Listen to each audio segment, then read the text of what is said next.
Second part dedicated to Wilhelm Gundert, my cousin in Japan. Kumala Siddhartha learned something new on every step of his path, for the world was transformed, and his heart was enchanted. He saw the sun rising over the mountains with their forests and setting over the distant beach with its palm trees. At night, he saw the stars in the sky in their fixed positions and the crescent of the moon floating like a boat in the blue. He saw trees, stars, animals, clouds, rainbows, rocks, herbs, flowers, stream and river, the glistening dew in the bushes in the morning, distant high mountains which were blue and pale, birds sang and bees, wind silverishly blew through the rice field. All of this, 1,000-fold and colorful, had always been there, always the sun and the moon had shone, always rivers had roared and bees had buzzed, but in former times all of this had been nothing more to Siddhartha than a fleeting, deceptive veil before his eyes, looked upon in distrust, destined to be penetrated and destroyed by thought, since it was not the essential existence, since this essence lay beyond, on the other side of, the visible. But now, his liberated eyes stayed on this side, he saw and became aware of the visible, sought to be at home in this world, did not search for the true essence, did not aim at a world beyond. Beautiful was this world, looking at it thus, without searching, thus simply, thus childlike. Beautiful were the moon and the stars, beautiful was the stream and the banks, the forest and the rocks, the goat and the gold beetle, the flower and the butterfly. Beautiful and lovely it was, thus to walk through the world, thus childlike, thus awoken, thus open to what is near, thus without distrust. Differently the sun burnt the head, differently the shade of the forest cooled him down, differently the stream and the cistern, the pumpkin and the banana tasted. Short were the days, short the nights, every hour sped swiftly away like a sail on the sea, and under the sail was a ship full of treasures, full of joy. Siddhartha saw a group of apes moving through the high canopy of the forest, high in the branches, and heard their savage, greedy song. Siddhartha saw a male sheep following a female one and mating with her in a lake of reeds. He saw the pike hungrily hunting for its dinner, propelling themselves away from it, in fear, wiggling and sparkling. The young fish jumped in droves out of the water, the scent of strength and passion came forcefully out of the hasty eddies of the water, which the pike stirred up, impetuously hunting. All of this had always existed, and he had not seen it, he had not been with it. Now he was with it, he was part of it. Light and shadow ran through his eyes, stars and moon ran through his heart. On the way, Siddhartha also remembered everything he had experienced in the garden Jetavana, the teaching he had heard there, the divine Buddha, the farewell from Govinda, the conversation with the Exalted One. Again he remembered his own words. He had spoken to the Exalted One, every word, and with astonishment he became aware of the fact that there he had said things which he had not really known yet at this time. What he had said to Gautama, the Buddha's, treasure and secret was not the teachings, but the unexpressible and not teachable, which he had experienced in the hour of his enlightenment. It was nothing but this very thing which he had now gone to experience, what he now began to experience. Now, he had to experience his self. It is true that he had already known for a long time that his self was Atman, in its essence bearing the same eternal characteristics as Brahman. But never, he had really found this self, because he had wanted to capture it in the net of thought. With the body definitely not being the self, and not the spectacle of the senses, so it also was not the thought, not the rational mind, not the learned wisdom, not the learned ability to draw conclusions and to develop previous thoughts into new ones. No, this world of thought was also still on this side, and nothing could be achieved by killing the random self of the senses, if the random self of thoughts and learned knowledge was fattened on the other hand.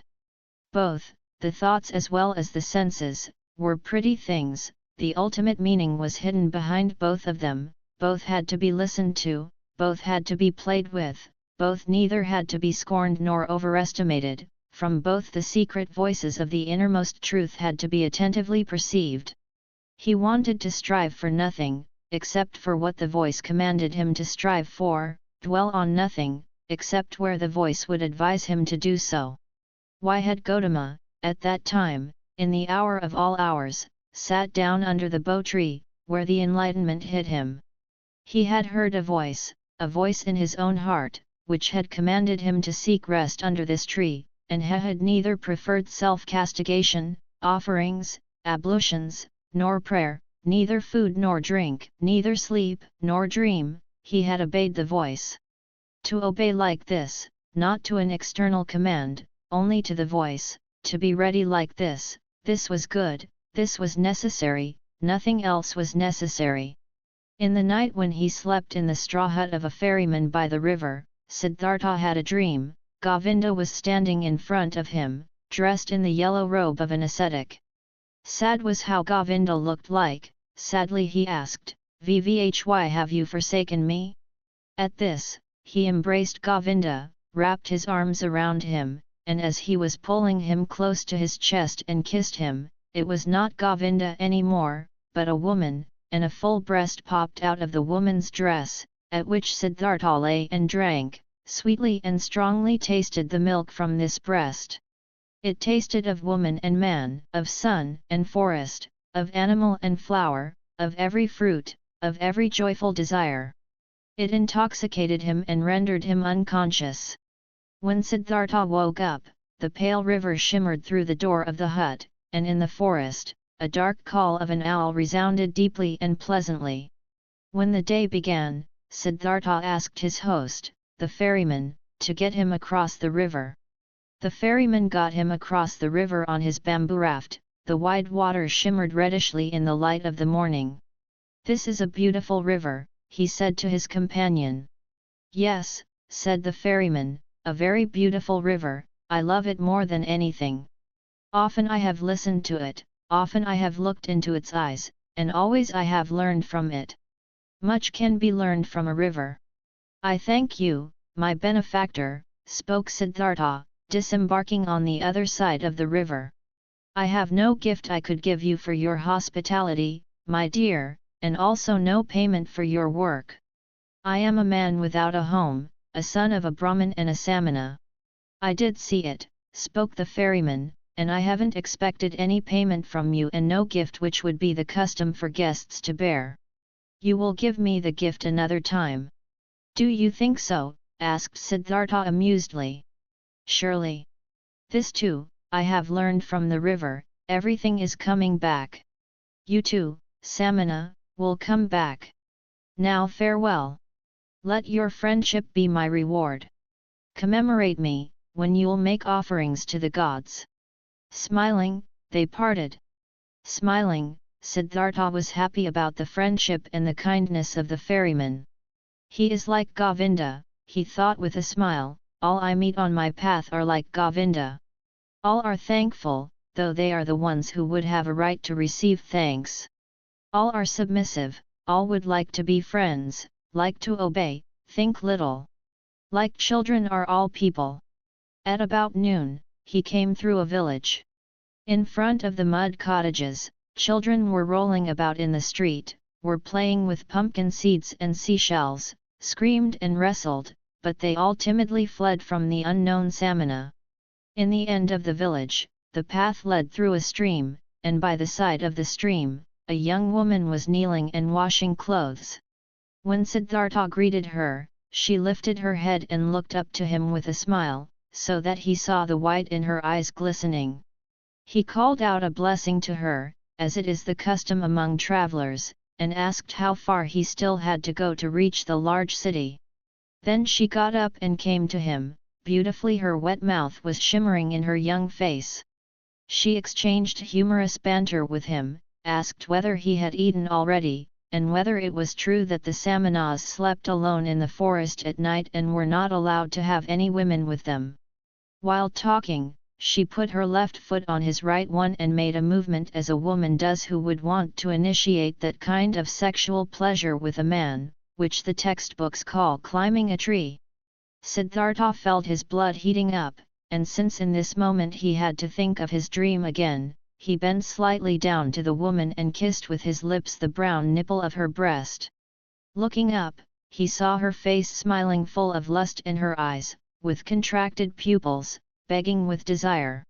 Siddhartha also felt desire and felt the source of his sexuality moving, but since he had never touched a woman before, he hesitated for a moment, while his hands were already prepared to reach out for her. And in this moment he heard, shuddering with awe, the voice of his innermost self, and this voice said no. Then, all charms disappeared from the young woman's smiling face. He no longer saw anything else but the damp glance of a female animal in heat. Politely, he petted her cheek, turned away from her and disappeared away from the disappointed woman with light steps into the bamboo wood. On this day, he reached the large city before the evening, and was happy, for he felt the need to be among people. For a long time, he had lived in the forests, and the straw hut of the ferryman, in which he had slept that night, had been the first roof for a long time he had had over his head. Before the city, in a beautifully fenced grove, the traveler came across a small group of servants, both male and female, carrying baskets. In their midst, carried by 4 servants in an ornamental sedan chair, sat a woman, the mistress, on red pillows under a colorful canopy. Siddhartha stopped at the entrance to the pleasure garden and watched the parade, saw the servants, the maids, the baskets, saw the sedan chair and saw the lady in it. Under black hair, which made to tower high on her head, he saw a very fair, very delicate, very smart face, a brightly red mouth, like a freshly cracked fig, eyebrows which were well tended and painted in a high arch, smart and watchful dark eyes, a clear, tall neck rising from a green and golden garment, resting fair hands, long and thin, with wide golden bracelets over the wrists. Siddhartha saw how beautiful she was, and his heart rejoiced. He bowed deeply, when the sedan chair came closer, and straightening up again, he looked at the fair, charming face, read for a moment in the smart eyes with the high arcs above, breathed in a slight fragrant, he did not know. With a smile, the beautiful woman nodded for a moment and disappeared into the grove, and then the servants as well. Thus I am entering this city, Siddhartha thought, with a charming omen. He instantly felt drawn into the grove, but he thought about it, and only now he became aware of how the servants and maids had looked at him at the entrance, how despicable, how distrustful, how rejecting. I am still a samana, he thought, I am still an ascetic and beggar. I must not remain like this, I will not be able to enter the grove like this. And he laughed.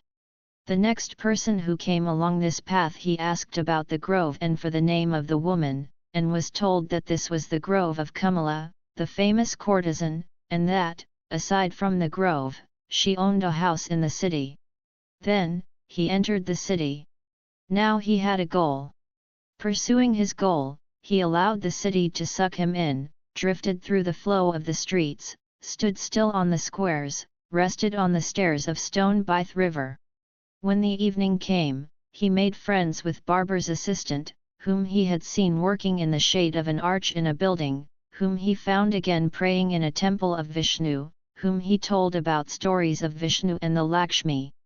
Among the boats by the river, he slept this night, and early in the morning, before the first customers came into his shop, he had the barber's assistant shave his beard and cut his hair, comb his hair and anoint it with fine oil.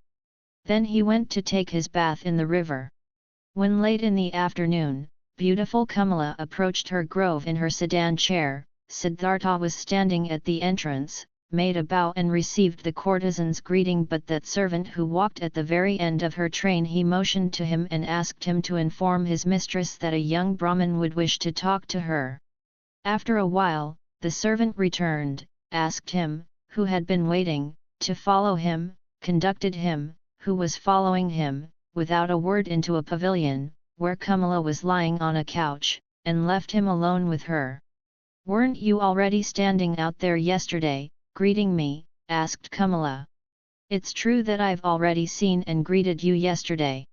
But didn't you yesterday wear a beard, and long hair, and dust in your you have observed well, you have seen everything. You have seen Siddhartha, the son of a Brahmin, who has left his home to become a Samana, and who has been a Samana for 3 years. But now, I have left that path and came into this city, and the first one I met, even before I had entered the city, was you. To say this, I have come to you, O Kamala.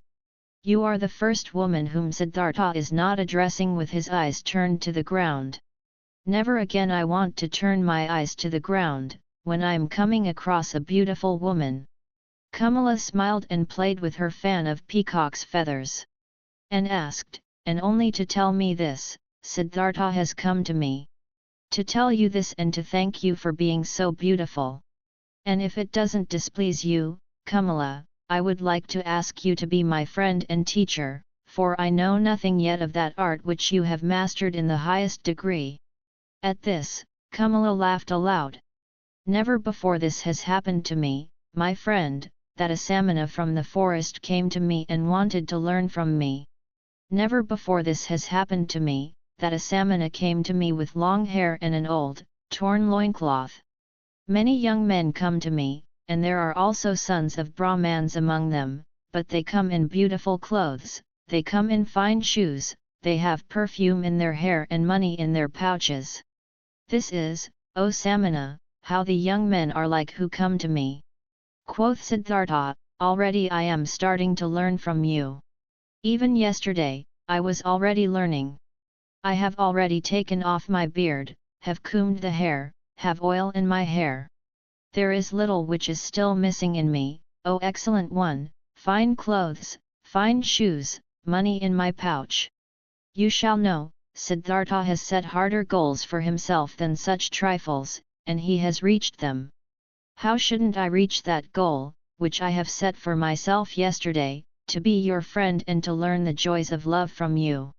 You'll see that I'll learn quickly, Kamala. I have already learned harder things than what you're supposed to teach me. And now let's get to it. You aren't satisfied with Siddhartha as he is, with oil in his hair, but without clothes, without shoes, without money.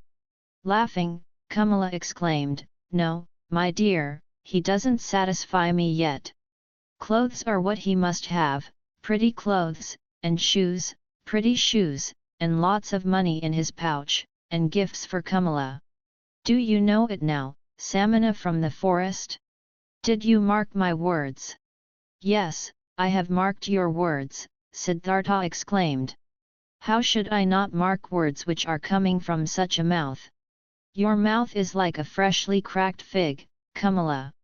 My mouth is red and fresh as well, it will be a suitable match for yours, you'll see. But tell me, beautiful Kamala, aren't you at all afraid of the Samana from the forest, who has come to learn how to make love? Whatever for should I be afraid of a Samana, a stupid Samana from the forest, who is coming from the jackals and doesn't even know yet what women are? Oh, he's strong, the Samana, and he isn't afraid of anything. He could force you, beautiful girl. He could kidnap you. He could hurt you. No, Samana, I am not afraid of this. Did any Samana or Brahmin ever fear, someone might come and grab him and steal his learning, and his religious devotion, and his depth of thought? No, for they are his very own, and he would only give away from those whatever he is willing to give and to whomever he is willing to give. Like this it is, precisely like this it is also with Kamala and with the pleasures of love. Beautiful and red is Kamala's mouth, but just try to kiss it against Kamala's wool, and you will not obtain a single drop of sweetness from it, which knows how to give so many sweet things. You are learning easily, Siddhartha, thus you should also learn this: love can be obtained by begging, buying, receiving it as a gift, finding it in the street, but it cannot be stolen. In this, you have come up with the wrong path. No, it would be a pity, if a pretty young man like you would want to tackle it in such a wrong manner. Siddhartha bowed with a smile. It would be a pity, Kamala, you are so right. It would be such a great pity. No, I shall not lose a single drop of sweetness from your mouth, nor you from mine. So it is settled, Siddhartha will return, once he'll have what he still lacks, clothes, shoes, money. But speak, lovely Kamala, couldn't you still give me one small advice? An advice? Why not? Who wouldn't like to give an advice to a poor, ignorant Samana, who is coming from the jackals of the forest? Dear Kamala, thus advise me where I should go to, that I'll find these 3 things most quickly. Friend, many would like to know this. You must do what you've learned and ask for money, clothes, and shoes in return. There is no other way for a poor man to obtain money. What might you be able to do? I can think. I can wait. I can fast. Nothing else. Nothing. But yes, I can also write poetry. Would you like to give me a kiss for a poem? I would like to, if I'll like your poem. What would be its title? Siddhartha spoke, after he had thought about it for a moment, these verses. Into her shady grove stepped the pretty Kamala, at the grove's entrance stood the brown Samana.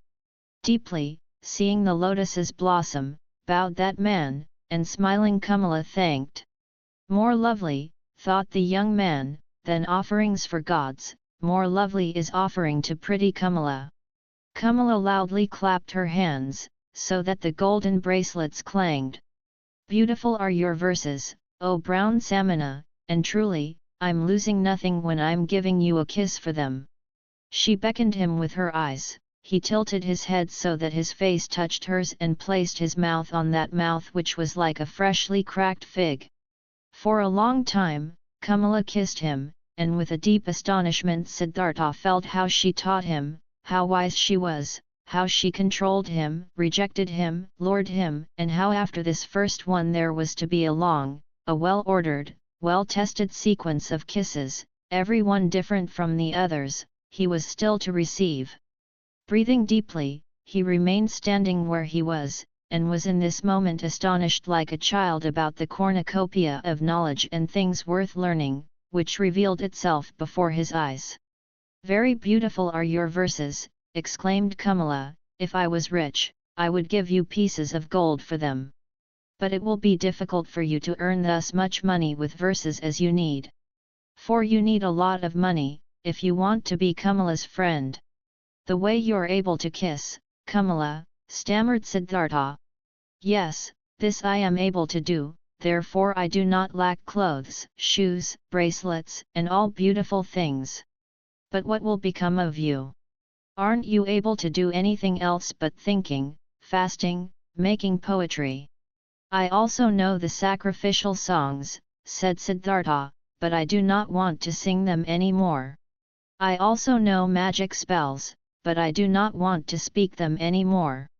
I have read the scriptures. Stop, Kamala interrupted him. You're able to read? And write? Certainly, I can do this. Many people can do this. Most people can't.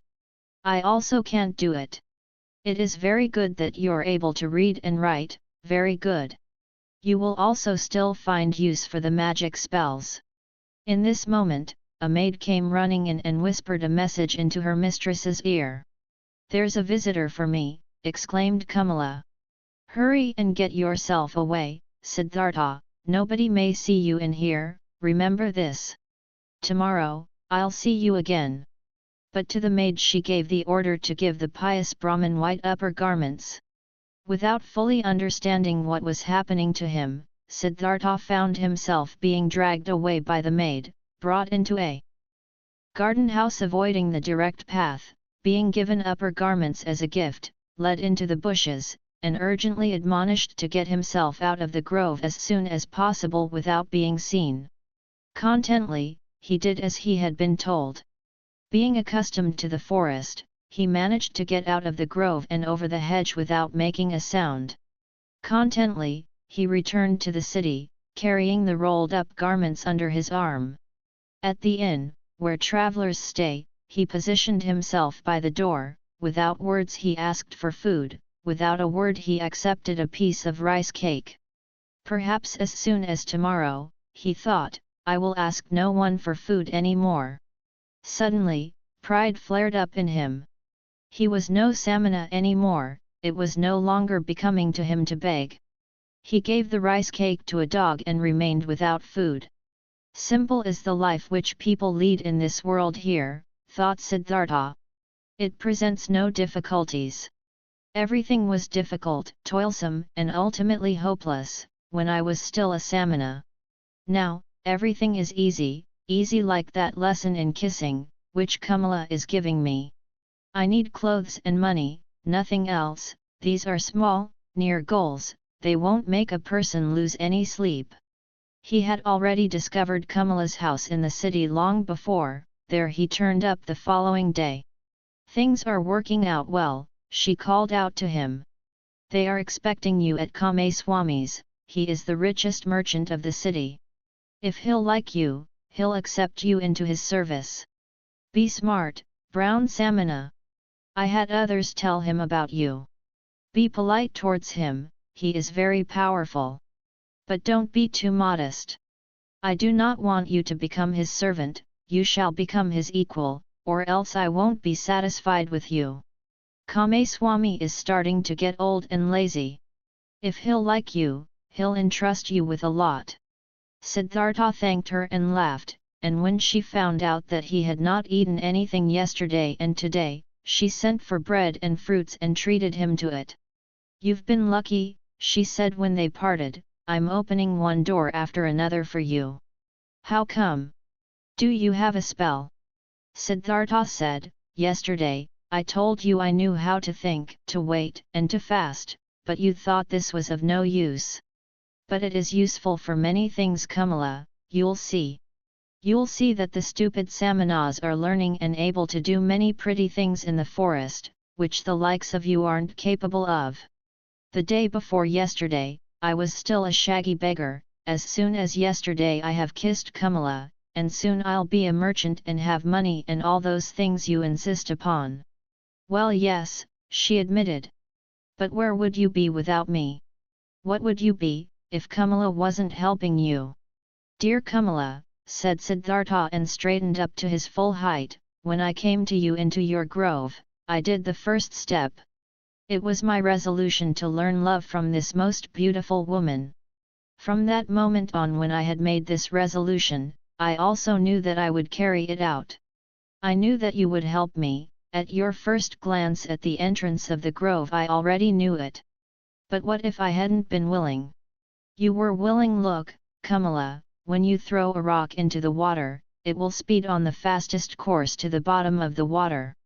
This is how it is when Siddhartha has a goal, a resolution. Siddhartha does nothing, he waits, he thinks, he fasts, but he passes through the things of the world like a rock through water, without doing anything. Without stirring, he is drawn, he lets himself fall. His goal attracts him, because he doesn't let anything enter his soul which might oppose the goal. This is what Siddhartha has learned among the samanas. This is what fools call magic, and of which they think it would be effected by means of the daemons. Nothing is effected by daemons, there are no daemons. Everyone can perform magic, everyone can reach his goals, if he is able to think, if he is able to wait, if he is able to fast. Kamala listened to him. She loved his voice, she loved the look from his eye. Perhaps it is so, she said quietly, as you say, friend. But perhaps it is also like this, that Siddhartha is a handsome man, that his glance pleases the women, that therefore good fortune is coming towards him. With one kiss, Siddhartha bid his farewell. I wish that it should be this way, my teacher, that my glance shall please you, that always good fortune shall come to me out of your direction. With the childlike people Siddhartha went to Kamaswami the merchant. He was directed into a rich house, servants led him between precious carpets into a chamber, where he awaited the master of the house. Kamaswami entered, a swiftly, smoothly moving man with very grey hair, with very intelligent, cautious eyes, with a greedy mouth. Politely, the host and the guest greeted one another. I have been told, the merchant began, that you were a Brahmin, a learned man, but that you seek to be in the service of a merchant. Might you have become destitute, Brahmin, so that you seek to serve. No, said Siddhartha, I have not become destitute and have never been destitute. You should know that I am coming from the Samanas, with whom I have lived for a long time. If you're coming from the Samanas, how could you be anything but destitute? Aren't the Samanas entirely without possessions? I am without possessions, said Siddhartha, if this is what you mean. Surely, I am without possessions. But I am so voluntarily, and therefore I am not destitute. But what are you planning to live of, being without possessions? I haven't thought of this yet, sir. For more than 3 years, I have been without possessions, and have never thought about of what I should live. So you've lived of the possessions of others. Presumable this is how it is. After all, a merchant also lives of what other people own. Well said. But he wouldn't take anything from another person for nothing, he would give his merchandise in return. So it seems to be indeed. Everyone takes, everyone gives, such is life. But if you don't mind me asking, being without possessions, what would you like to give? Everyone gives what he has. The warrior gives strength, the merchant gives merchandise, the teacher teachings, the farmer rice, the fisher fish. Yes indeed. And what is it now what you've got to give? Is it that you've learned, what you're able to do? I can think. I can wait. I can fast. That's everything. I believe, that's everything. And what's the use of that? For example, the fasting, what is it good for? It is very good, sir. When a person has nothing to eat, fasting is the smartest thing he could do. When, for example, Siddhartha hadn't learned to fast, he would have to accept any kind of service before this day is up, whether it may be with you or wherever, because hunger would force him to do so. But like this, Siddhartha can wait calmly, he knows no impatience, he knows no emergency, for a long time he can allow hunger to besiege him and can laugh about it. This, sir, is what fasting is. Gok, d4. You're right, Samana. Wait for a moment. Kameswami left the room and returned with a scroll, which he handed to his guest while asking, can you read this? Siddhartha looked at the scroll, on which a sales contract had been written down, and began to read out its contents. Excellent, said Kameswami. And would you write something for me on this piece of paper? He handed him a piece of paper and a pen, and Siddhartha wrote and returned the paper. Kameswami read, writing is Gok, d, thinking is better. Being smart is good, being patient is better. It is excellent how you're able to write, the merchant praised him. Many a thing we will still have to discuss with one another. For today, I'm asking you to be my guest and to live in this house. Siddhartha thanked and accepted, and lived in the dealer's house from now on. Clothes were brought to him, and shoes, and every day, a servant prepared a bath for him. Twice a day, a plentiful meal was served, but Siddhartha only ate once a day, and ate neither meat nor did he drink wine. Kameswami told him about his trade, showed him the merchandise and storage rooms, showed him calculations. Siddhartha got to know many new things, he heard a lot and spoke little. And thinking of Kamala's words, he was never subservient to the merchant, forced him to treat him as an equal, yes even more than an equal.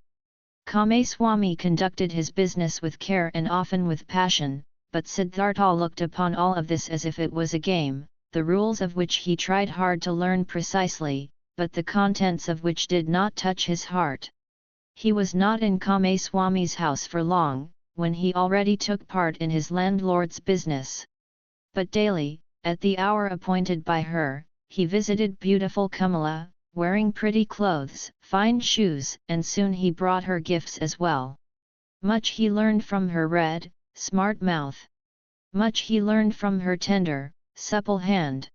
Him, who was, regarding love, still a boy and had a tendency to plunge blindly and insatiably into lust like into a bottomless pit, him she taught, thoroughly starting with the basics, about that school of thought which teaches that pleasure cannot be taken without giving pleasure, and that every gesture, every caress, every touch, every look, every spot of the body, however small it was, had its secret, which would bring happiness to those who know about it and unleash it. She taught him that lovers must not part from one another after celebrating love, without one admiring the other, without being just as defeated as they have been victorious, so that none of them should start feeling fed up or bored and get that evil feeling of having abused or having been abused. Wonderful hours he spent with the beautiful and smart artist, became her student, her lover, her friend. Here with Kamala was the worth and purpose of his present life, not with the business of Kame-swami. The merchant passed duties of writing important letters and contracts on to him and got into the habit of discussing all important affairs with him. He soon saw that Siddhartha knew little about rice and wool, shipping and trade, but that he acted in a fortunate manner, and that Siddhartha surpassed him, the merchant, in calmness and equanimity, and in the art of listening and deeply understanding previously unknown people. This Brahman, he said to a friend, is no proper merchant and will never be one. There is never any passion in his soul when he conducts our business. But he has that mysterious quality of those people to whom success comes all by itself. Whether this may be a good star of his birth, magic, or something he has learned among samanas. He always seems to be merely playing with our business affairs, they never fully become a pan of him, they never rule over him. He is never afraid of failure, he is never upset by a loss. The friend advised the merchant, give him from the business he conducts for you 1/3 of the profits, but let him also be liable for the same amount of the losses, when there is a loss. Then, he'll become more zealous. Kame-swami followed the advice. But Siddhartha cared little about this. When he made a profit, he accepted it with equanimity, when he made losses, he laughed and said, well, look at this, so this one turned out badly. It seemed indeed, as if he did not care about the business. At one time, he travelled to a village to buy a large harvest of rice there. But when he got there, the rice had already been sold to another merchant. Nevertheless, Siddhartha stayed for several days in that village, treated the farmers for a drink, gave copper coins to their children, joined in the celebration of a wedding, and returned extremely satisfied from his trip. Kame-swami held against him that he had not turned back right away, that he had wasted time and money. Siddhartha answered, stop scolding, dear friend. Nothing was ever achieved by scolding. If a loss has occurred, let me bear that loss. I am very satisfied with this trip. I have gotten to know many kinds of people. A Brahmin has become my friend, children have sat on my knees, farmers have shown me their fields, nobody knew that I was a merchant. That's all very nice, exclaimed Kame-swami indignantly, but in fact, you are a merchant after all, one ought to think. Or might you have only travelled for your amusement? Surely, Siddhartha laughed, surely I have travelled for my amusement. For what else? I have gotten to know people and places, I have received kindness and trust, I have found friendship. Look, my dear, if I had been Kame-swami, I would have travelled back, being annoyed and in a hurry, as soon as I had seen that my purchase had been rendered impossible, and time and money would indeed have been lost. But like this, I've had a few good days, I've learned, had joy, I've neither harmed myself nor others by annoyance and hastiness. And if I'll ever return there again, perhaps to buy an upcoming harvest, or for whatever purpose it might be, friendly people will receive me in a friendly and happy manner, and I will praise myself for not showing any hurry and displeasure at that time. So, leave it as it is, my friend, and don't harm yourself by scolding. If the day will come, when you will see, this Siddhartha is harming me, then speak a word and Siddhartha will go on his own path. But until then, let's be satisfied with one another. Futile were also the merchant's attempts, to convince Siddhartha that he should eat his bread. Siddhartha ate his own bread, or rather they both ate other people's bread, all people's bread. Siddhartha never listened to Kamaswami's worries, and Kamaswami had many worries. Whether there was a business deal going on which was in danger of failing, or whether a shipment of merchandise seemed to have been lost, or a debtor seemed to be unable to pay, Kamaswami could never convince his partner that it would be useful to utter a few words of worry or anger, to have wrinkles on the forehead, to sleep badly. When, one day, Kamaswami held against him that he had learned everything he knew from him, he replied, "Would you please not kid me with such jokes? What I've learned from you is how much a basket of fish costs and how much interest may be charged on loaned money. These are your areas of expertise. I haven't learned to think from you, my dear Kamaswami, you ought to be the one seeking to learn from me." Indeed, his soul was not with the trade. The business was good enough to provide him with the money for Kamala, and it earned him much more than he needed. Besides from this, Siddhartha's interest and curiosity was only concerned with the people whose businesses, crafts, worries, pleasures, and acts of foolishness used to be as alien and distant to him as the moon. However easily he succeeded in talking to all of them, in living with all of them, in learning from all of them, he was still aware that there was something which separated him from them, and this separating factor was him being a samana. He saw mankind going through life in a childlike or animal-like manner, which he loved and also despised at the same time. He saw them toiling, saw them suffering, and becoming grey for the sake of things which seemed to him entirely unworthy of this price, for money, for little pleasures, for being slightly honoured. He saw them scolding and insulting each other, he saw them complaining about pain at which a samana would only smile, and suffering because of deprivations which a samana would not feel. He was open to everything these people brought his way. Welcome was the merchant who offered him linen for sale, welcome was the debtor who sought another loan, welcome was the beggar who told him for 1 hour the story of his poverty and who was not half as poor as any given samana. He did not treat the rich foreign merchant any different than the servant who shaved him and the street vendor whom he let cheat him out of some small change when buying bananas. Vivhen Kamaswami came to him, to complain about his worries or to reproach him concerning his business. He listened curiously and happily, was puzzled by him, tried to understand him, consented that he was a little bit right, only as much as he considered indispensable, and turned away from him, towards the next person who would ask for him. And there were many who came to him, many to do business with him, many to cheat him, many to draw some secret out of him, many to appeal to his sympathy, many to get his advice. He gave advice, he pitied, he made gifts, he let them cheat him a bit, and this entire game and the passion with which all people played this game occupied his thoughts just as much as the gods and Brahmans used to occupy them. At times he felt, deep in his chest, a dying, quiet voice, which admonished him quietly, lamented quietly, he hardly perceived it. And then, for an hour, he became aware of the strange life he was leading, of him doing lots of things which were only a game, of, though being happy and feeling joy at times, real life still passing him by and not touching him as a ball player plays with his balls. He played with his business deals, with the people around him, watched them, found amusement in them, with his heart, with the source of his being. He was not with them. The source ran somewhere, far away from him, ran invisibly, had nothing to do with his life anymore.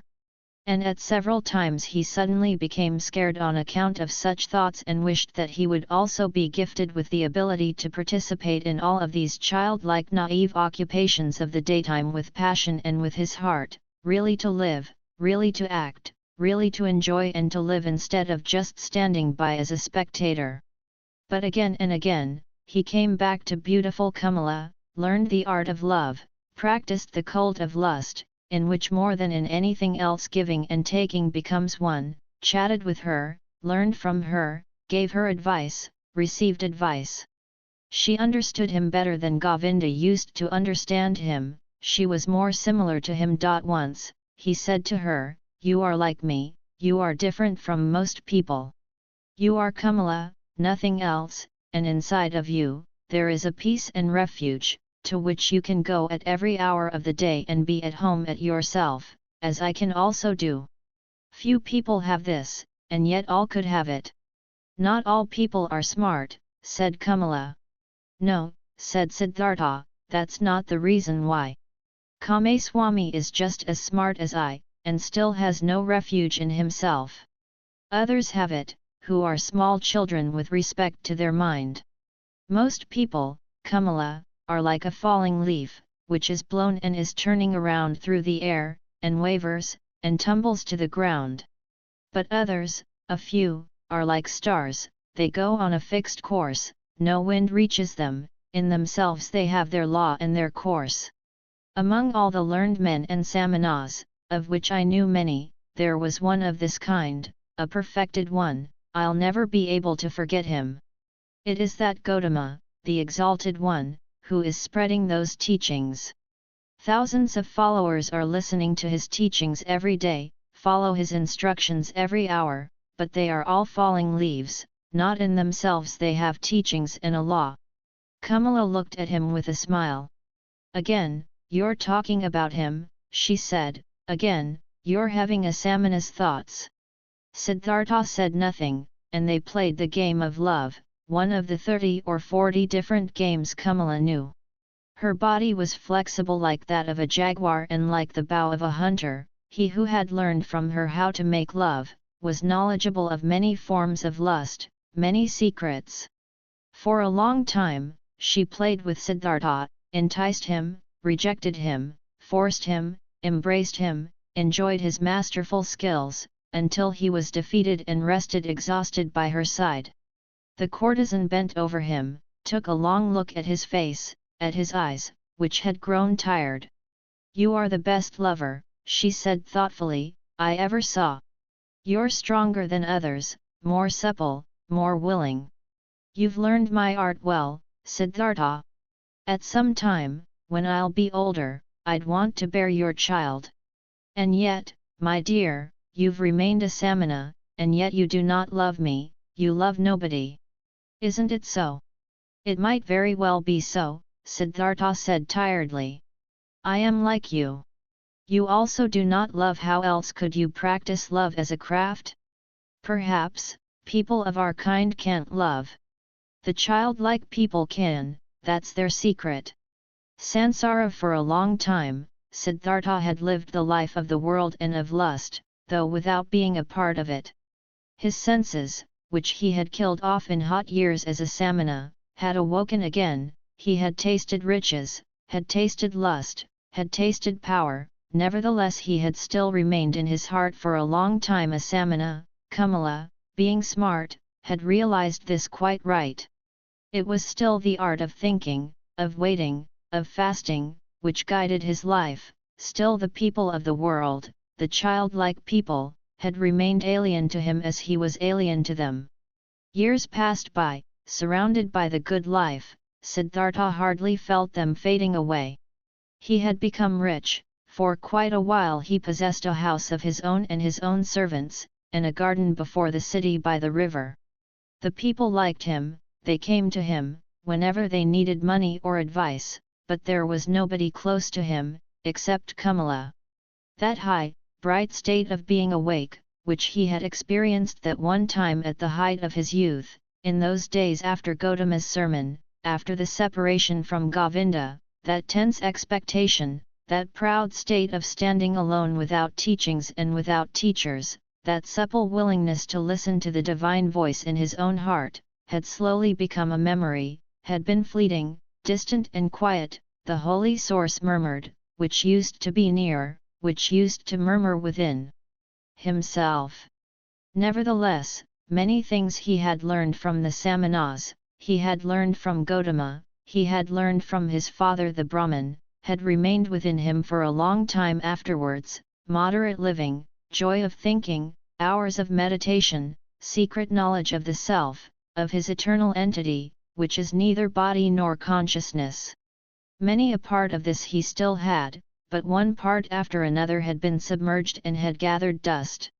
Just as a potter's wheel, once it has been set in motion, will keep on turning for a long time and only slowly lose its vigor and come to a stop, thus Siddhartha's soul had kept on turning the wheel of asceticism, the wheel of thinking, the wheel of differentiation for a long time, still turning, but it turned slowly and hesitantly and was close to coming to a standstill.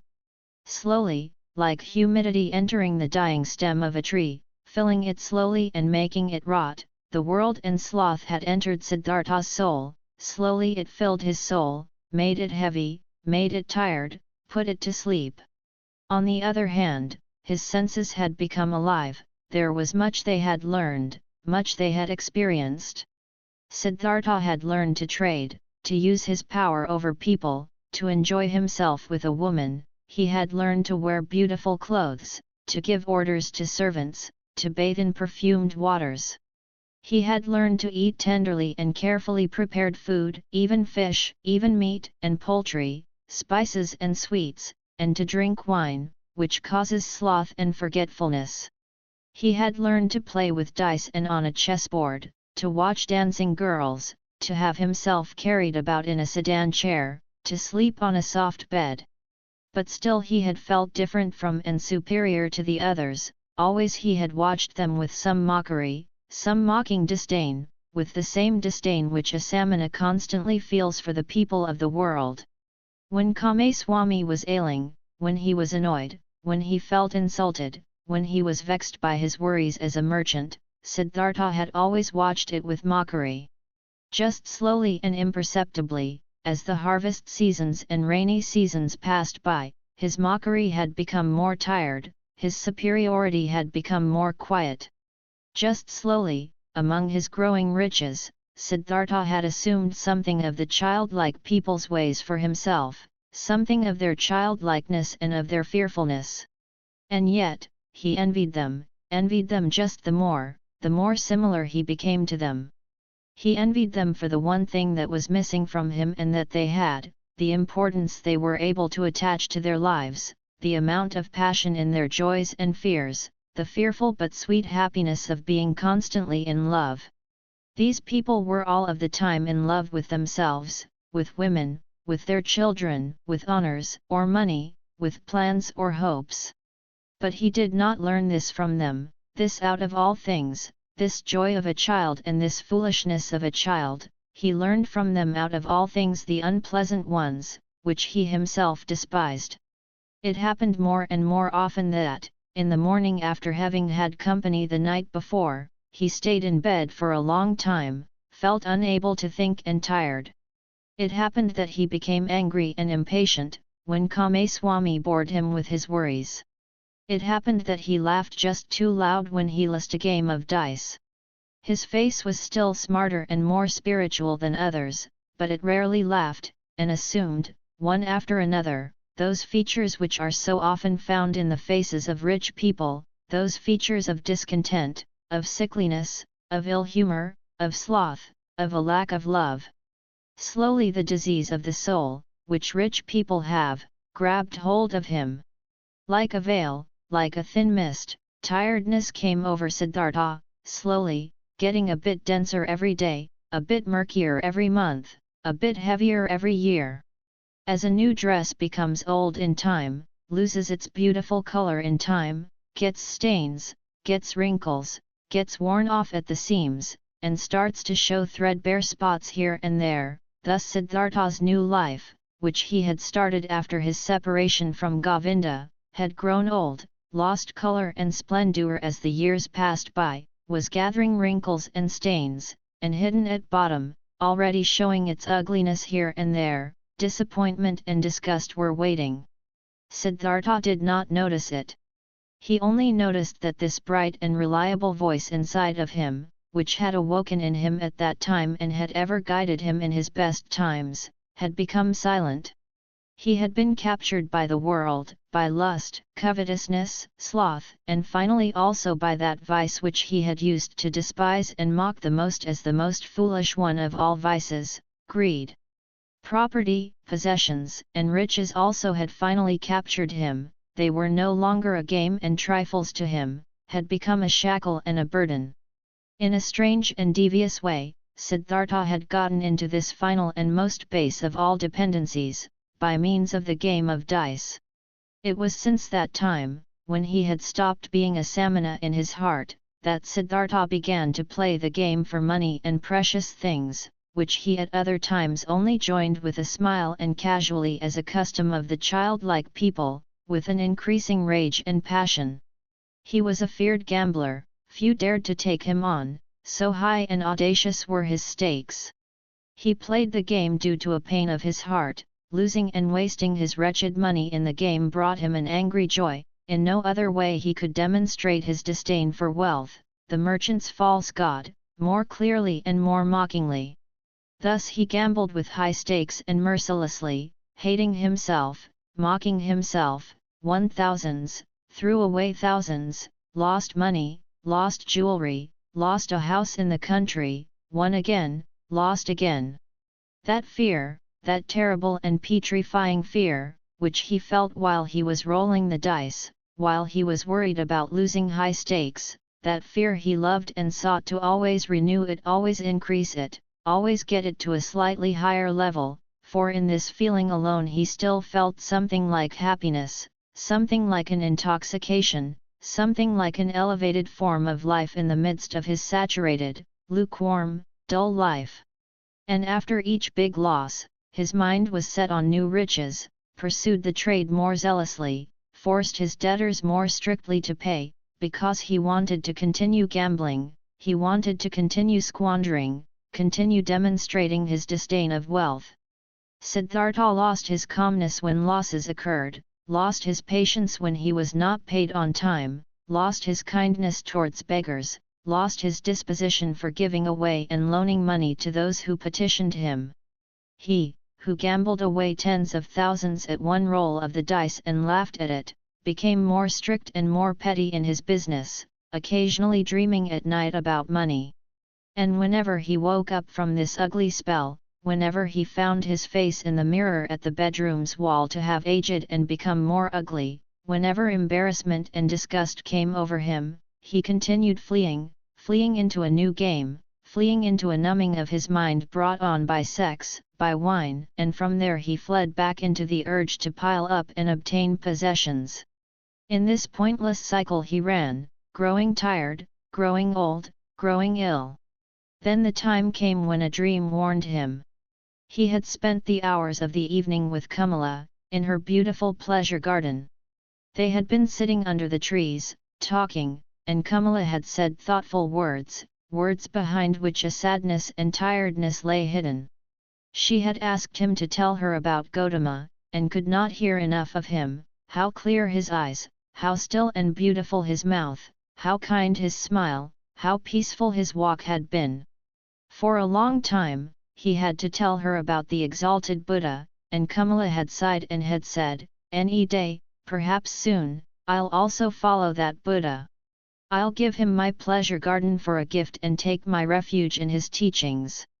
But after this, she had aroused him, and had tied him to her in the act of making love with painful fervour, biting and in tears, as if, once more, she wanted to squeeze the last sweet drop out of this vain, fleeting pleasure. Never before, it had become so strangely clear to Siddhartha, how closely lust was akin to death. Then he had lain by her side, and Kamala's face had been close to him, and under her eyes and next to the corners of her mouth he had, as clearly as never before, read a fearful inscription, an inscription of small lines, of slight grooves, an inscription reminiscent of autumn and old age, just as Siddhartha himself, who was only in his 40s, had already noticed, here and there, grey hairs among his black ones. Tiredness was written on Kamala's beautiful face, tiredness from walking a long path, which has no happy destination, tiredness and the beginning of withering, and concealed, still unsaid, perhaps not even conscious anxiety, fear of old age, fear of the autumn, fear of having to die. I the sigh, he had bid his farewell to her, the soul full of reluctance, and full of concealed anxiety. Then, Siddhartha had spent the night in his house with dancing girls and wine, had acted as if he was superior to them, towards the fellow members of his caste, though this was no longer true, had drunk much wine and gone to bed a long time after midnight, being tired and yet excited, close to weeping and despair, and had for a long time sought to sleep in vain, his heart full of misery which he thought he could not bear any longer, full of a disgust which he felt penetrating his entire body. Like the lukewarm, repulsive taste of the wine, the just too sweet, dull music, the just too soft smile of the dancing girls, the just too sweet scent of their hair and breasts. But more than by anything else, he was disgusted by himself, by his perfumed hair, by the smell of wine from his mouth, by the flabby tiredness and listlessness of his skin. Like when someone, who has eaten and drunk far too much, vomits it back up again with agonizing pain and is nevertheless glad about the relief, thus this sleepless man wished to free himself of these pleasures, these habits, and all of this pointless life and himself, in an immense burst of disgust. Not until the light of the morning and the beginning of the first activities in the street before his city house, he had slightly fallen asleep, had found for a few moments a half unconsciousness, a hint of sleep. In those moments, he had a dream. Kamala owned a small, rare singing bird in a golden cage. Of this bird, he dreamt. He dreamt, this bird had become mute, who at other times always used to sing in the morning, and since this arose his attention, he stepped in front of the cage and looked inside. There the small bird was dead and lay stiff on the ground.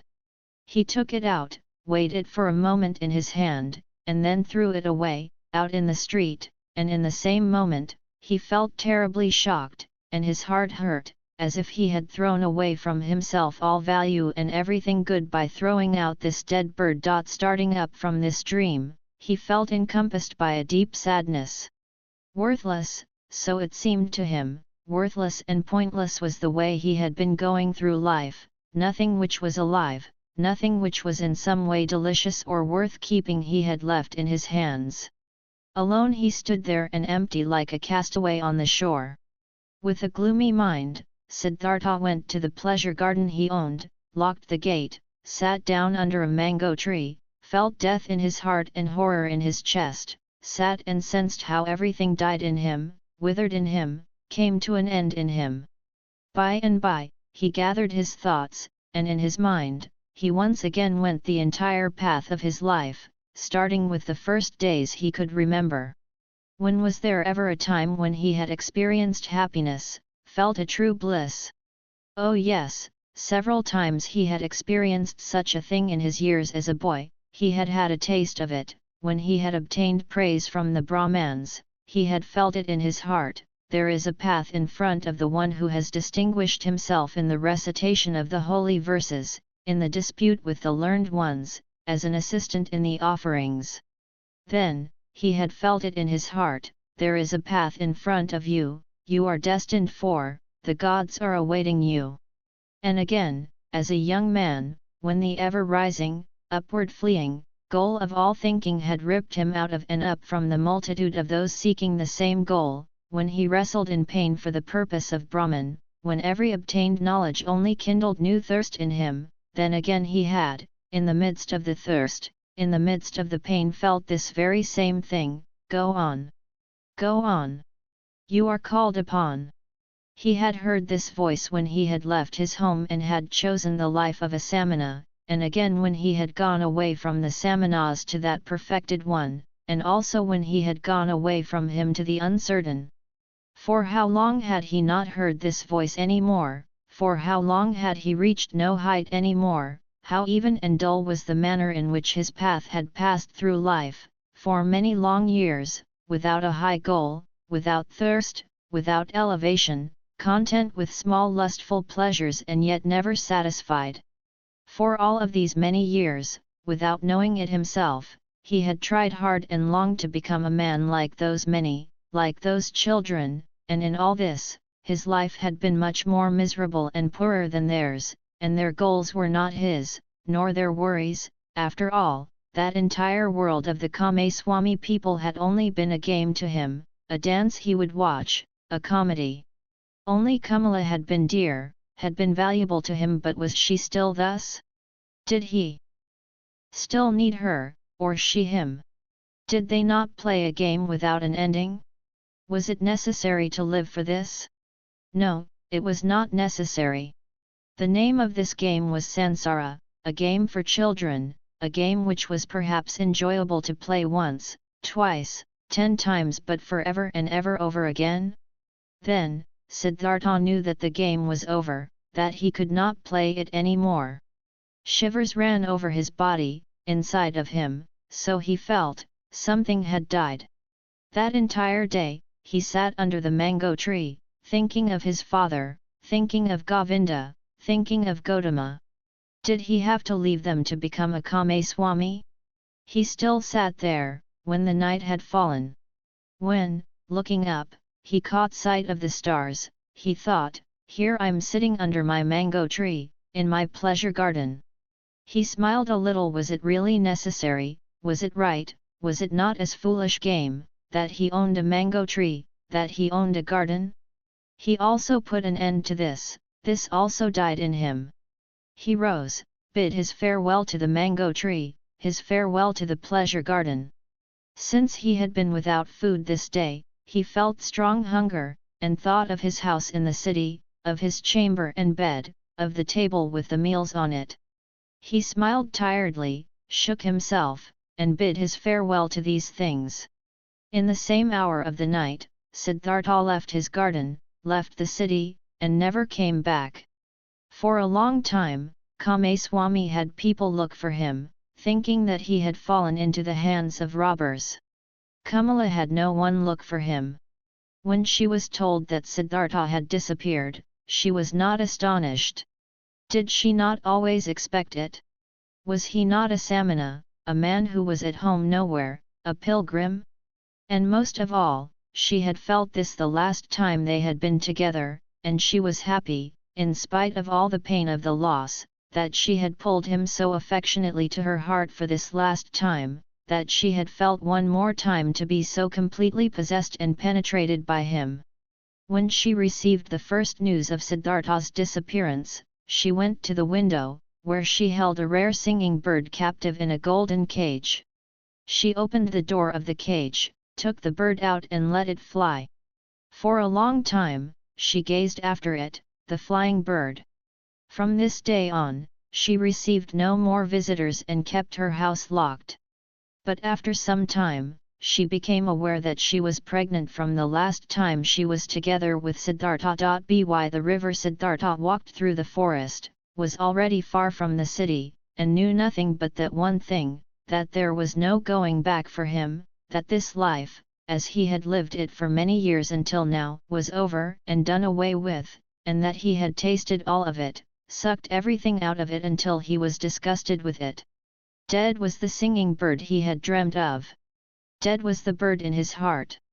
Deeply, he had been entangled in sansara, he had sucked up disgust and death from all sides into his body, like a sponge sucks up water until it is full.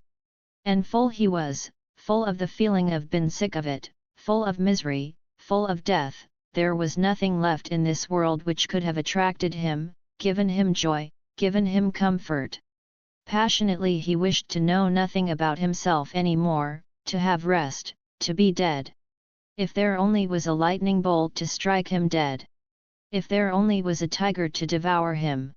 If there only was a wine, a poison which would numb his senses, bring him forgetfulness and sleep, and no awakening from that. Was there still any kind of filth he had not soiled himself with, a sin or foolish act he had not committed, a dreariness of the soul he had not brought upon himself? Was it still at all possible to be alive? Was it possible to breathe in again and again, to breathe out, to feel hunger, to eat again, to sleep again, to sleep with a woman again? Was this cycle not exhausted and brought to a conclusion for him? Siddhartha reached the large river in the forest, the same river over which a long time ago, when he had still been a young man and came from the town of Gautama, a ferryman had conducted him. By this river he stopped, hesitantly he stood at the bank. Tiredness and hunger had weakened him, and whatever for should he walk on, wherever to which goal? No, there were no more goals, there was nothing left but the deep, painful yearning to shake off this whole desolate dream, to spit out this stale wine, to put an end to this miserable and shameful life. A hang bent over the bank of the river, a coconut tree. Siddhartha leaned against its trunk with his shoulder, embraced the trunk with one arm, and looked down into the green water, which ran and ran under him, looked down and found himself to be entirely filled with the wish to let go and to drown in these waters. A frightening emptiness was reflected back at him by the water, answering to the terrible emptiness in his soul. Yes, he had reached the end. There was nothing left for him, except to annihilate himself, except to smash the failure into which he had shaped his life, to throw it away, before the feet of mockingly laughing gods. This was the great vomiting he had longed for, death, the smashing to bits of the form he hated. Let him be food for fishes, this dog Siddhartha, this lunatic, this depraved and rotten body, this weakened and abused soul. Let him be food for fishes and crocodiles, let him be chopped to bits by the daemons. With a distorted face, he stared into the water, saw the reflection of his face and spit at it. In deep tiredness, he took his arm away from the trunk of the tree and turned a bit, in order to let himself fall straight down, in order to finally drown. With his eyes closed, he slipped towards death.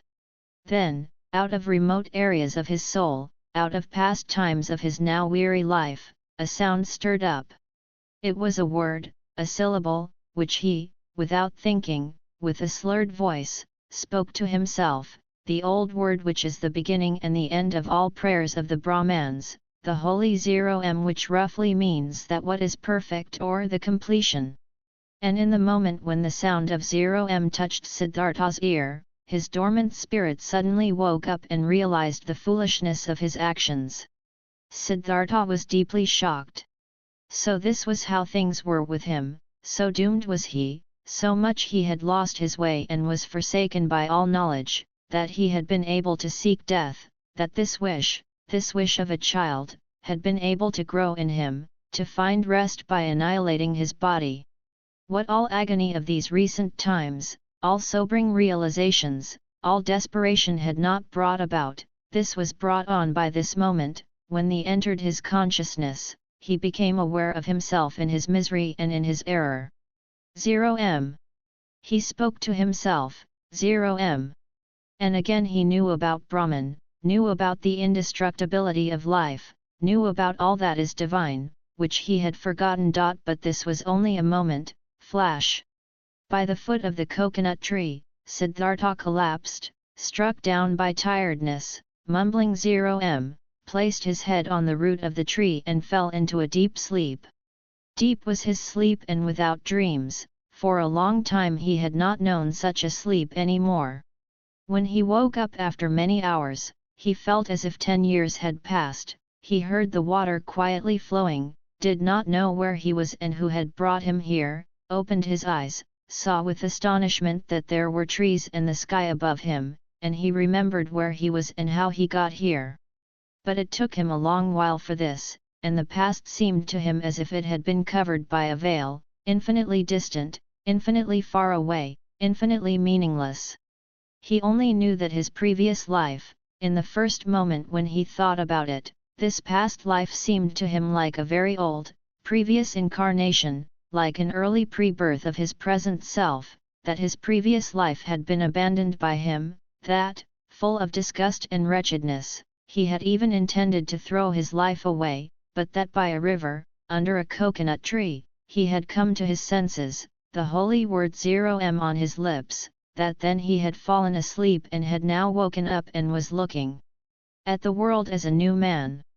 Quietly, he spoke the word 0M to himself, speaking which he had fallen asleep, and it seemed to him as if his entire long sleep had been nothing but a long meditative recitation of M, a thinking of 0M, a submergence and complete entering into 0M, into the nameless, the perfected. What a wonderful sleep had this been! Never before by sleep, he had been thus refreshed, thus renewed, thus rejuvenated. Perhaps, he had really died, had drowned, and was reborn in a new body? But no, he knew himself, he knew his hands and his feet, knew the place where he lay, knew this self in his chest, this Siddhartha, the eccentric, the weird one, but this Siddhartha was nevertheless transformed, was renewed, was strangely well rested, strangely awake, joyful and curious. Siddhartha straightened up, then he saw a person sitting opposite to him, an unknown man, a monk in a yellow robe with a shaven head, sitting in the position of pondering. He observed the man, who had neither hair on his head nor a beard, and he had not observed him for long when he recognized this monk as Govinda, the friend of his youth, Govinda who had taken his refuge with the exalted Buddha. Govinda had aged, he too, but still his face bore the same features, expressed zeal, faithfulness, searching, timidness. But when Govinda now, sensing his gaze, opened his eyes and looked at him, Siddhartha saw that Govinda did not recognize him. Govinda was happy to find him awake, apparently, he had been sitting here for a long time and been waiting for him to wake up, though he did not know him. I have been sleeping, said Siddhartha. However did you get here? You have been sleeping, answered Govinda. It is not good to be sleeping in such places, where snakes often are and the animals of the forest have their paths. I, O sir, am a follower of the exalted Gautama, the Buddha, the Sakyamuni, and have been on a pilgrimage together with several of us on this path, when I saw you lying and sleeping in a place where it is dangerous to sleep. Therefore, I sought to wake you up, O sir, and since I saw that your sleep was very deep, I stayed behind from my group and sat with you. And then, so it seems, I have fallen asleep myself, I who wanted to guard your sleep. Badly, I have served you, tiredness has overwhelmed me. But now that you're awake, let me go to catch up with my brothers. I thank you, Samana, for watching out over my sleep, spoke Siddhartha. You're friendly, you followers of the Exalted One. Now you may go then. I'm going, sir. May you, sir, always be in good health. I thank you, Samana. Govinda made the gesture of a salutation and said, farewell. Farewell, Govinda, said Siddhartha. The monk stopped. Permit me to ask, sir, from where do you know my name? Now, Siddhartha smiled. I know you, O Govinda, from your father's hut, and from the school of the Brahmans, and from the offerings, and from our walk to the Samanas, and from that hour when you took your refuge with the Exalted One in the grove Jetavana. Your Siddhartha, Govinda exclaimed loudly. Now, I'm recognizing you, and don't comprehend any more how I couldn't recognize you right away. Be welcome, Siddhartha, my joy is great, to see you again. It also gives me joy, to see you again. You've been the guard of my sleep, again I thank you for this, though I wouldn't have required any guard. Where are you going to, oh friend? I'm going nowhere. We monks are always traveling, whenever it is not the rainy season, we always move from one place to another, live according to the rules of the teachings passed on to us, accept alms, move on. It is always like this. But you, Siddhartha, where are you going to? Quoth Siddhartha, with me too, friend, it is as it is with you. I'm going nowhere. I'm just traveling. I'm on a pilgrimage. Govinda spoke, you're saying, you're on a pilgrimage, and I believe you. But, forgive me, O Siddhartha, you do not look like a pilgrim. You're wearing a rich man's garments, you're wearing the shoes of a distinguished gentleman, and your hair, with the fragrance of perfume, is not a pilgrim's hair, not the hair of a samana. Right so, my dear, you have observed well, your keen eyes see everything. But I haven't said to you that I was a samana. I said, I'm on a pilgrimage. And so it is, I'm on a pilgrimage. You're on a pilgrimage, said Govinda. But few would go on a pilgrimage in such clothes, few in such shoes, few with such hair. Never I have met such a pilgrim, being a pilgrim myself for many years. I believe you, my dear Govinda. But now, today, you've met a pilgrim just like this, wearing such shoes, such a garment. Remember, my dear, not eternal is the world of appearances, not eternal, anything but eternal are our garments and the style of our hair, and our hair and bodies themselves. I'm wearing a rich man's clothes, you've seen this quite right. I'm wearing them, because I have been a rich man, and I'm wearing my hair like the worldly and lustful people, for I have been one of them. And now, Siddhartha, what are you now? I don't know it, I don't know it just like you. I'm traveling. I was a rich man and am no rich man anymore, and what I'll be tomorrow, I don't know. You've lost your riches. I've lost them or they me. They somehow happened to slip away from me. The wheel of physical manifestations is turning quickly, Govinda.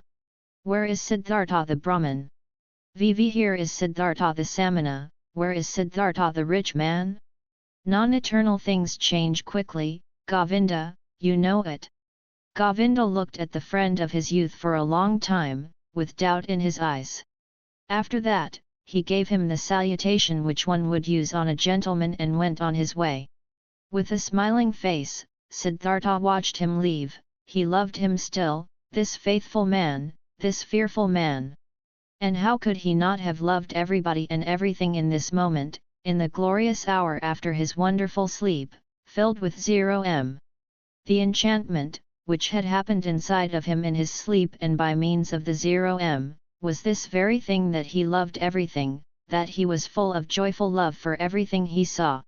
And it was this very thing, so it seemed to him now, which had been his sickness before, that he was not able to love anybody or anything. With a smiling face, Siddhartha watched the leaving monk. The sleep had strengthened him much, but hunger gave him much pain, for by now he had not eaten for 2 days, and the times were long past when he had been tough against hunger. With sadness, and yet also with a smile, he thought of that time. In those days, so he remembered, he had boasted of 3 things to Kamala, had been able to do 3 noble and undefeatable feats, fasting, waiting, thinking. These had been his possessions, his power and strength, his solid staff. In the busy, laborious years of his youth, he had learned these 3 feats, nothing else. And now, they had abandoned him, none of them was his any more, neither fasting, nor waiting, nor thinking. For the most wretched things, he had given them up, for what fades most quickly, for sensual lust, for the good life, for riches. His life had indeed been strange. And now, so it seemed, now he had really become a childlike person. Siddhartha thought about his situation. Thinking was hard on him, he did not really feel like it, but he forced himself. Now, he thought, since all these most easily perishing things have slipped from me again, now I'm standing here under the sun again just as I have been standing here a little child, nothing is mine, I have no abilities, there is nothing I could bring about, I have learned nothing. How wondrous is this! Now, that I'm no longer young, that my hair is already half grey, that my strength is fading, now I'm starting again at the beginning and as a child. Again, he had to smile. Yes, his fate had been strange. Things were going downhill with him, and now he was again facing the world void and naked and stupid. But he could not feel sad about this, no, he even felt a great urge to laugh about himself, to laugh about this strange, foolish world.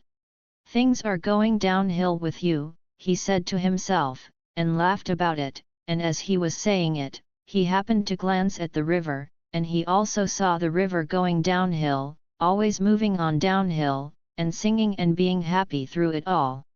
He liked this well, kindly he smiled at the river. Was this not the river in which he had intended to drown himself, in past times, 100 years ago, or had he dreamed this? Wondrous indeed was my life, so he thought, wondrous detours it has taken. As a boy, I had only to do with gods and offerings. As a youth, I had only to do with asceticism, with thinking and meditation, was searching for Brahman, worshipped the eternal and the Atman. But as a young man, I followed the penitents, lived in the forest, suffered of heat and frost, learned to hunger, taught my body to become dead. Wonderfully, soon afterwards, insight came towards me in the form of the great Buddha's teachings. I felt the knowledge of the oneness of the world circling in me like my own blood. But I also had to leave Buddha and the great knowledge. I went and learned the art of love with Kamala, learned trading with Kamaswami, piled up money, wasted money, learned to love my stomach, learned to please my senses. I had to spend many years losing my spirit, to unlearn thinking again, to forget the oneness. Isn't it just as if I had turned slowly and on a long detour from a man into a child, from a thinker into a childlike person? And yet, this path has been very good, and yet, the bird in my chest has not died. But what a path has this been! I had to pass through so much stupidity, through so much vice, through so many errors, through so much disgust and disappointments and woe, just to become a child again and to be able to start over. But it was right so, my heart says yes to it, my eyes smile to it. I've had to experience despair, I've had to sink down to the most foolish one of all thoughts, to the thought of suicide, in order to be able to experience divine grace, to hear 0M again, to be able to sleep properly and awake properly again. I had to become a fool, to find Atman in me again. I had to sin, to be able to live again. Where else might my path lead me to? It is foolish, this path, it moves in loops, perhaps it is going around in a circle. Let it go as it likes, I want to take it. Wonderfully, he felt joy rolling like waves in his chest. Wherever from, he asked his heart, where from did you get this happiness? Might it come from that long, good sleep, which has done me so good? Or from the word 0M, which I said? Or from the fact that I have escaped, that I have completely fled, that I am finally free again and am standing like a child under the sky? Oh, how good is it to have fled, to have become free! How clean and beautiful is the air here, how good to breathe! There, where I ran away from, there everything smelled of ointments, of spices, of wine, of excess, of sloth. How I hated this world of the rich, of those who revel in fine food, of the gamblers. How I hated myself for staying in this terrible world for so long. How I hated myself, have deprived, poisoned, tortured myself, have made myself old and evil. No, never again I will, as I used to like doing so much, delude myself into thinking that Siddhartha was wise. But this one thing I have done well, this I must praise, that there is now an end to that hatred against myself, to that foolish and dreary life. I praise you, Siddhartha, after so many years of foolishness, you have once again had an idea, have done something, have heard the bird in your chest singing and have followed it. Thus he praised himself, found joy in himself, listened curiously to his stomach, which was rumbling with hunger. He had now, so he felt, in these recent times and days, completely tasted and spit out, devoured up to the point of desperation and death, a piece of suffering, a piece of misery. Like this, it was good. For much longer, he could have stayed with Kamaswami, made money, wasted money, filled his stomach, and let his soul die of thirst. For much longer he could have lived in this soft, well-upholstered hell, if this had not happened, the moment of complete hopelessness and despair, that most extreme moment, when he hung over the rushing waters and was ready to destroy himself. That he had felt this despair, this deep disgust, and that he had not succumbed to it, that the bird, the joyful source and voice in him was still alive after all, this was why he felt joy, this was why he laughed, this was why his face was smiling brightly under his hair which had turned grey. It is good, he thought, to get a taste of everything for oneself, which one needs to know. That lust for the world and riches do not belong to the good things, I have already learned as a child. I have known it for a long time, but I have experienced only now. And now I know it, don't just know it in my memory, but in my eyes, in my heart, in my stomach. Good for me, to know this.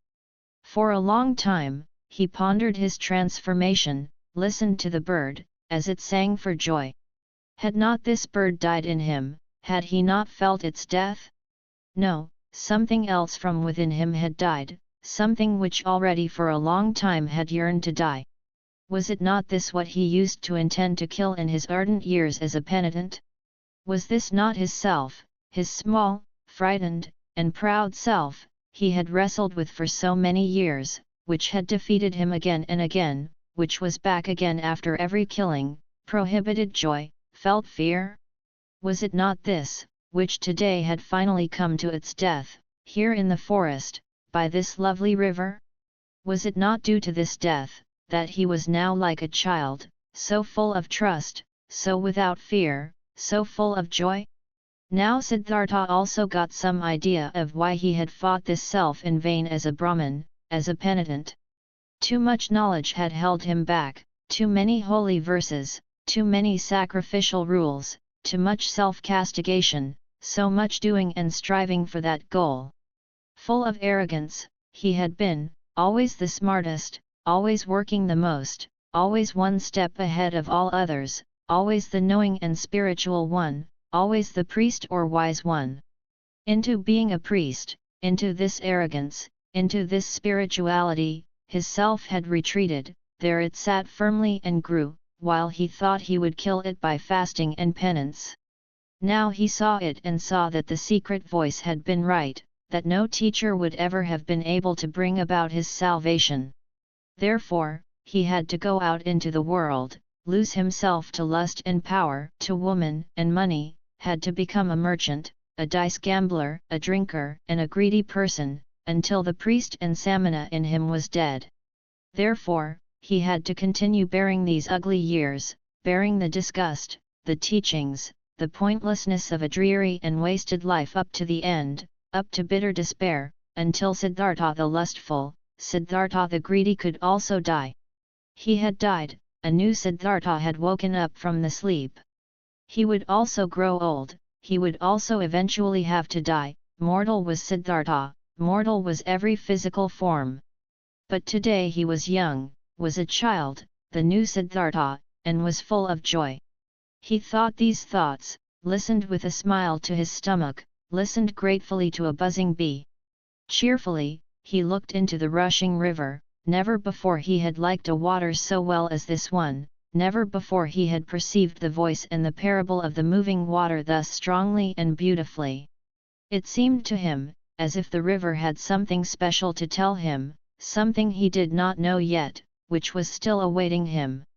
In this river, Siddhartha had intended to drown himself, in it the old, tired, desperate Siddhartha had drowned today. But the new Siddhartha felt a deep love for this rushing water, and decided for himself, not to leave it very soon. The ferryman by this river I want to stay, thought Siddhartha, it is the same which I have crossed a long time ago on my way to the childlike people, a friendly ferryman had guided me then, he is the one I want to go to. Starting out from his hut, my path had led me at that time into a new life, which had now grown old and is dead. My present path, my present new life, shall also take its start there. Tenderly, he looked into the rushing water, into the transparent green, into the crystal lines of its drawing, so rich in secrets. Bright pearls he saw rising from the deep, quiet bubbles of air floating on the reflecting surface, the blue of the sky being depicted in it. With 1,000 eyes, the river looked at him, with green ones, with white ones, with crystal ones, with sky blue ones. How did he love this water, how did it delight him, how grateful was he to it! In his heart he heard the voice talking, which was newly awaking, and it told him, love this water. Stay near it. Learn from it. Oh yes, he wanted to learn from it, he wanted to listen to it, He who would understand this water and its secrets, so it seemed to him, would also understand many other things, many secrets, all secrets. But out of all secrets of the river, he today only saw one, this one touched his soul. He saw, this water ran and ran, incessantly it ran, and was nevertheless always there, was always at all times the same and yet new in every moment. Great be he who would grasp this, understand this. He understood and grasped it not, only felt some idea of it stirring, a distant memory, divine voices. Siddhartha rose, the workings of hunger in his body became unbearable. In a daze he walked on, up the path by the bank, upriver, listened to the current, listened to the rumbling hunger in his body. When he reached the ferry, the boat was just ready, and the same ferryman who had once transported the young Samana across the river stood in the boat. Siddhartha recognized him, he had also aged very much. "Would you like to ferry me over?" he asked.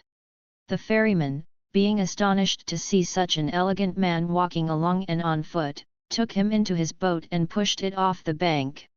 "It's a beautiful life you have chosen for yourself," the passenger spoke. "It must be beautiful to live by this water every day and to cruise on it." With a smile, the man at the oar moved from side to side. "It is beautiful, sir, it is as you say. But isn't every life, isn't every work beautiful? This may be true. But I envy you for yours. Ah, you would soon stop enjoying it. This is nothing for people wearing fine clothes." Siddhartha laughed. "Once before, I have been looked upon today because of my clothes, I have been looked upon with distrust. Wouldn't you, ferryman, like to accept these clothes, which are a nuisance to me, from me? For you must know, I have no money to pay your fare." "You're joking, sir," the ferryman laughed. "I'm not joking, friend. Behold, once before you have ferried me across this water in your boat for the immaterial reward of a good deed.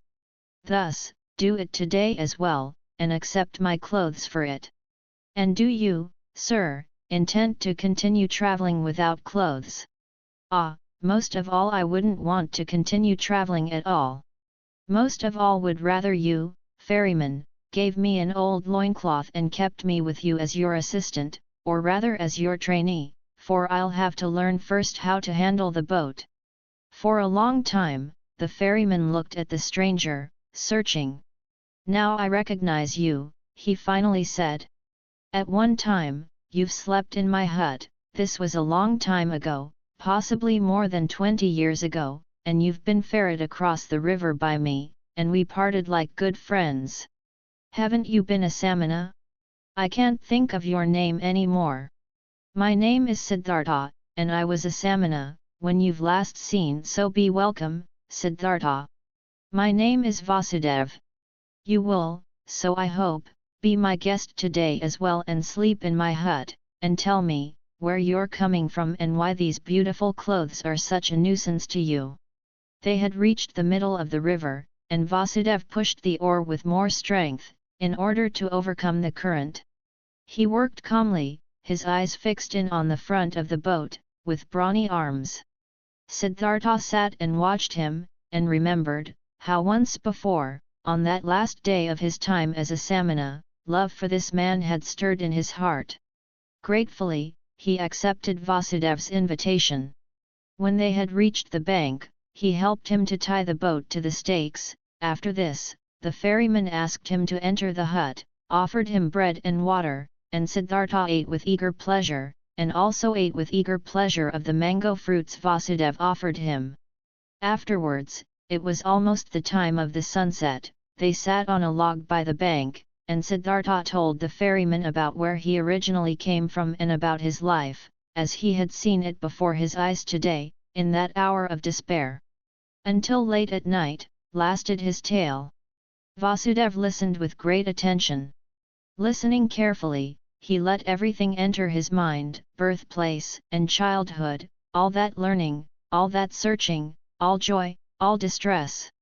This was among the ferryman's virtues one of the greatest. Like only a few, he knew how to listen. Without him having spoken a word, the speaker sensed how Vasudev let his words enter his mind, quiet, open, waiting, how he did not lose a single one, awaited not a single one with impatience, did not add his praise or rebuke, was just listening. Siddhartha felt, what a happy fortune it is, to confess to such a listener, to bury in his heart his own life, his own search, his own suffering. But in the end of Siddhartha's tale, when he spoke of the tree by the river, and of his deep fall, of the holy and how he had felt such a love for the river after his slumber, the ferryman listened with twice the attention, entirely and completely absorbed by it, with his eyes closed. But when Siddhartha fell silent, and a long silence had occurred, then Vasudev said, "It is as I thought. The river has spoken to you. It is your friend as well, it speaks to you as well. That is good, that is very good. Stay with me, Siddhartha, my friend. I used to have a wife, her bed was next to mine, but she has died a long time ago. For a long time, I have lived alone. Now, you shall live with me, there is space and food for both." "I thank you," said Siddhartha, "I thank you and accept. And I also thank you for this, Vasudev, for listening to me so well. These people are rare who know how to listen. And I did not meet a single one who knew it as well as you did. I will also learn in this respect from you." "You will learn it," spoke Vasudev, "but not from me. The river has taught me to listen, from it you will learn it as well. It knows everything, the river, everything can be learned from it. See, you've already learned this from the water too, that it is good to strive downwards, to sink, to seek depth. The rich and elegant Siddhartha is becoming an oarsman's servant, the learned Brahmin Siddhartha becomes a ferryman, this has also been told to you by the river. You'll learn that other thing from it as well." Quoth Siddhartha after a long pause, "What other thing, Vasudev?" Vasudev rose. "It is late," he said, "let's go to sleep. I can't tell you that other thing, oh friend. You'll learn it, or perhaps you know it already. See, I'm no learned man, I have no special skill in speaking, I also have no special skill in thinking. All I'm able to do is to listen and to be godly, I have learned nothing else. If I was able to say and teach it, I might be a wise man, but like this I am only a ferryman, and it is my task to ferry people across the river. I have transported many, thousands, and to all of them, my river has been nothing but an obstacle on their travels.